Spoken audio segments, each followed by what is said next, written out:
आहात. तुमचा कशा प्रकारे पाठिंबा या उमेदवारीला असणार आहे? उपराष्ट्रपती पदाच्या उमेदवारीबाबत आदरणीय प्रधानमंत्री नरेंद्र मोदीजींनी महाराष्ट्राचे राज्यपाल CP राधाकृष्णनजी यांची उमेदवारी जाहीर केली. शिवसेना NDA पक्षातला घटक पक्ष आहे आणि त्यामुळे शिवसेनेचा उपराष्ट्रपती पदाचे उमेदवार CP राधाकृष्णनजी यांना पूर्ण पाठिंबा आहे आणि पूर्ण त्यांना समर्थन आहे. त्यांना ॲडव्हान्समध्ये त्यांचं मी अभिनंदन करतो. त्यांना खूप खूप शुभेच्छा देतो. आणि या बाबतीमध्ये उमेदवारीच्या बाबतीमध्ये स्वतः गृहमंत्री अमित शाह साहेबांनी मला फोन करून या बाबतीमध्ये स्वतः चर्चाही केली आणि त्यामुळे या ठिकाणी मी CP राधाकृष्णनजी यांचं पुन्हा एकदा अभिनंदन करतो. सर, CP राधाकृष्णन यांना प्रचंड प्रशासकीय कामांचा त्याचप्रमाणे संसदीय कार्याचा देखील अनुभव आहे आणि याचा कशा प्रकारे फायदा त्यांच्या पुढील खरं म्हणजे त्यांच्या उपराष्ट्रपती पदाच्या कारकिर्दीला शुभेच्छा देत असताना त्यांना जो काही संसदीय कामकाजाचा अनुभव आहे, खरं म्हणजे त्यांनी अनेक वर्ष लोकप्रतिनिधी म्हणून संसदेमध्ये देखील काम केलेलं आहे आणि त्यांनी अनेक पदं भूषवलेली आहेत. त्यामुळे त्यांच्या पूर्णपणे या कामाचा किंबहुना महाराष्ट्रामध्ये राज्यपाल म्हणून त्यांनी अतिशय चांगलं काम केलं आणि अतिशय या ठिकाणी विजन असलेला नेता म्हणून त्यांचं एक नावलौकिक आहे आणि त्यांना खऱ्या अर्थाने जी उमेदवारी जाहीर केली, खऱ्या अर्थाने ते उमेदवारीला पात्र म्हणून ठरतील आणि त्यांची कारकीर्द देखील अतिशय उज्ज्वल आणि यशस्वी होईल अशा शुभेच्छा मी देतो. सर, लाडकी बहीण योजना ज्याप्रमाणे महाराष्ट्राने तब न ये पहले एक हिंदी में जानना चाहेंगे। महाराष्ट्र के राज्यपाल CP राधाकृष्णन को NDA ने अपना एक मिनट रुको जरा. उमेदवार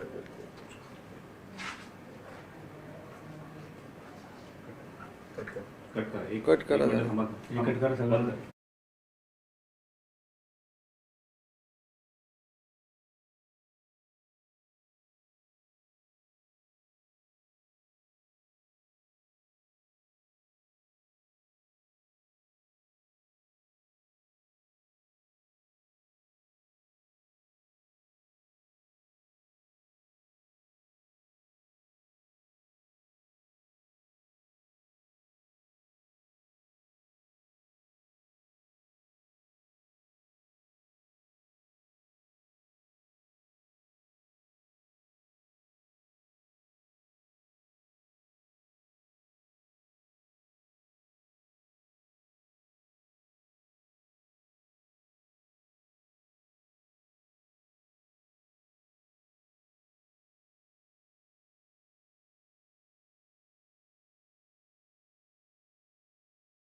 और CP राधाकृष्णन जी को बहुत बहुत शुभकामनाएं देता हूँ. NDA का घटक पक्ष होने के नाते शिवसेना उपराष्ट्रपति पद के उम्मीदवार CP राधाकृष्णन जी को शिवसेना का पूरा समर्थन है और पूरा उनको सहयोग है. मुझे पूरी तरह उम्मीद है कि उनकी जीत बड़ी जीत होगी और निश्चित रूप से ये उनको लंबे समय का जो संसदीय कार्य का अनुभव है, महाराष्ट्र के राज्यपाल पद का जो अनुभव है, उनके उपराष्ट्रपति पद के कार्यकाल में ये बहुत ही कारगर साबित होगा और देश को उसका फ़ायदा होगा. और इसलिए हम शिवसेना उनके साथ है और इसीलिए मैं फिर एक बार आदरणीय प्रधानमंत्री नरेंद्र मोदी जी को धन्यवाद देता हूँ कि एक अच्छा कैंडिडेट, एक देश के लिए काम करने वाला सच्चा इंसान उपराष्ट्रपति पद के लिए चुना गया है. इसलिए मैं उनका तहे दिल से अभिनंदन करता हूँ. इस बारे में खुद स्वयं गृह मंत्री अमित शाह साहब ने भी मेरे से बात की इसलिए मैं उनको भी धन्यवाद देता हूँ। सर, सर, जिस जिस तरीके प्रकार से से राधाकृष्णन जी का जो अनुभव है संसद का, और खास करके आप जो मुख्यमंत्री था उस दौरान उन्होंने जो कार्य किया था, आप भी ने उनके साथ में काम किया था, किस तरीके का उनके साथ में आपका बॉन्डिंग था और किस तरीके से उनके कार्यकाल को देखते हो पूरा? बहुत ही हमारे लिए वो मार्गदर्शक थे, महाराष्ट्र के लिए मार्गदर्शक थे, और बहुत ही अपने काम के प्रति कमिटेड रहने वाले वो नेता के रूप में उन्होंने काम किया है। और उनको बहुत संसदीय काम का काफ़ी बड़ा लंबे समय का अनुभव है, और इसलिए उनके उपराष्ट्रपति पद का इस देश को जरूर फायदा होगा। सर, जिस प्रकार से सीपी राधाकृष्णन जी को उम्मीदवारी दी गई है, तो विपक्ष की तरफ से आरएसएस के ऊपर जो टीका है वो की जा रही है, टिप्पणी की जा रही है। क्या टिप्पणी कर रही है? कि राधाकृष्णन जी है ये आरएसएस के स्वयंसेवक थे, इनके लिए उससे जुड़े हुए थे, उनके कार्यकर्ता थे, इसलिए उनको उम्मीदवारी दी गई। अरे भाई, विपक्ष को क्या काम है दूसरा? टिका टिप्पणी करना ही वही इनका काम है। उनको क्या काम है? उनका जो सीपी राधाकृष्णन जी का काम देख रहे हो, संसदीय काम कितना सालों तक उन्होंने किया है, लंबे अरसे तक संसदीय कार्य उन्होंने किया है, और उनको काफ़ी अनुभव है। वो उन्होंने राज्यपाल के रूप में काम किया है। क्या ये देखते नहीं क्या विपक्ष वाले?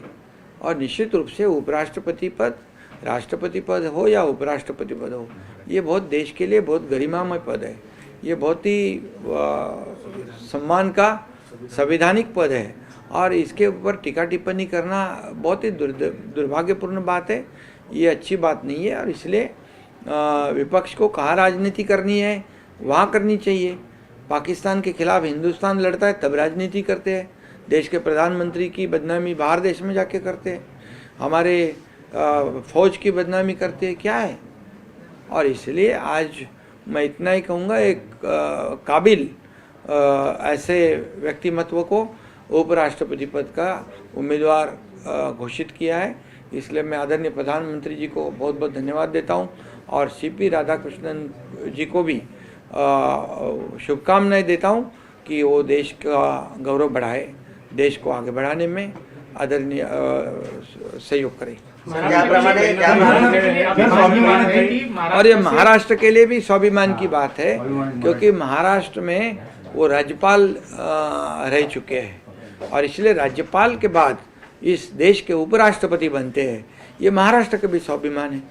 सर, सीपी राधाकृष्णन यांना उपराष्ट्रपती पदाची जी उमेदवारी आहे ती दिली आहे, ते पहिले महाराष्ट्राचे राज्यपाल होते आणि त्याच्यानंतर आता उपराष्ट्रपती पदाची उमेदवारी दिलेली आहे। महाराष्ट्रासाठी हा गौरव असणार। खरं म्हणजे महाराष्ट्रामध्ये ते राज्यपाल म्हणून आले तेव्हापासून जी आमची सरकार आणि त्यांची जी काय बॉन्डिंग होती ती अतिशय चांगली होती, आणि ते राज्याला देखील एक मार्गदर्शक म्हणून काम करणारे राज्यपाल म्हणून त्यांचा नावलौकिक होता।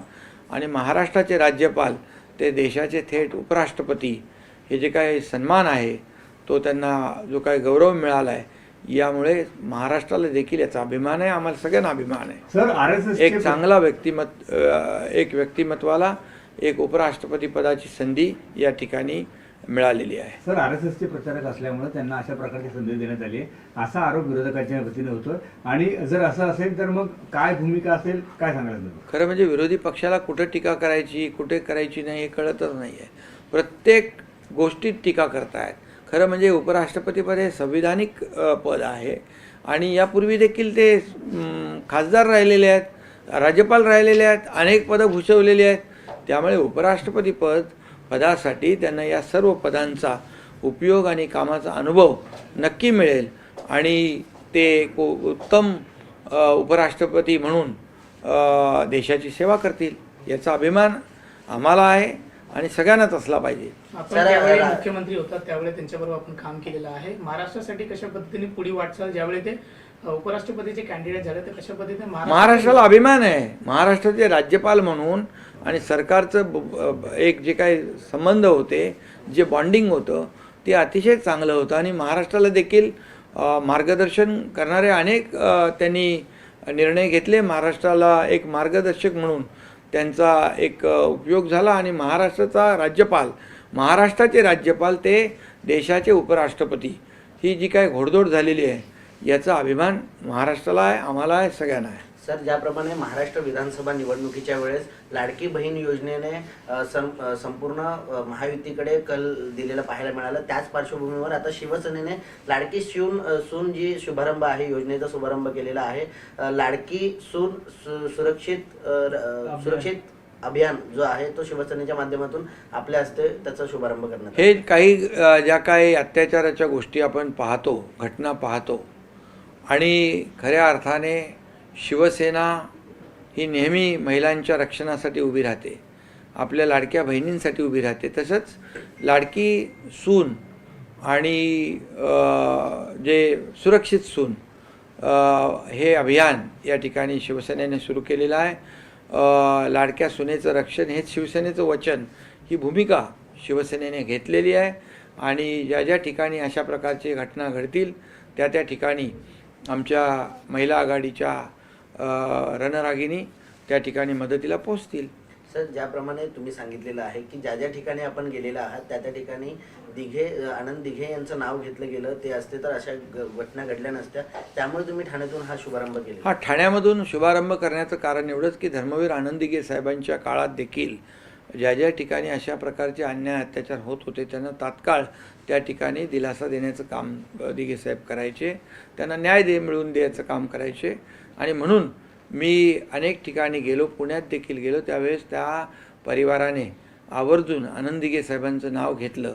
आणि म्हणूनच आज ठाण्याच्या आनंद दिघे साहेबांच्या आनंद आश्रमातून याची सुरुवात होते. एक टीम बसेल आणि त्या ठिकाणी एक हेल्पलाईन नंबर असतील, त्याचबरोबर ईमेल ID डेव्हलप आपण करू, व्हॉट्सअप आपण हे करू, आणि त्यामुळे तिथं त्यांना तक्रारी करता येतील आणि बिलकुल त्याची गुप्तता पाळली जाईल.